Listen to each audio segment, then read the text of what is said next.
soc la Gloria Barrientos, coordinadora de la intersindical ALICS, i estem aquí per reivindicar a les 32 hores una sanitat de qualitat per tothom i pública i que tothom tingui els mateixos drets. Soc l'Antoni Cano i som la Federació d'Estalvi de Catalunya, que fa bastants anys que col·laborem i que cada vegada més agermanats amb la intersindical. Nosaltres som un sindicat que estem al sector de la banca.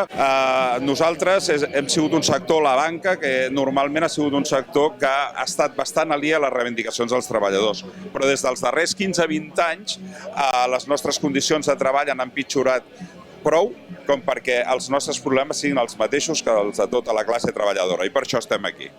La intersindical d'educació concertada vam mobilitzar-nos amb la vaga del 20 de maig, la més important del segle XXI al sector. Ara, a finals de maig, ens tornarem a sortir a la vaga, però avui és Dia Internacional dels Treballadors, avui és 1er de maig i avui també estem donant suport a la mobilització de la intersindical colze a colze amb els companys dels altres sindicats productius. Amunt els apnats a la terra!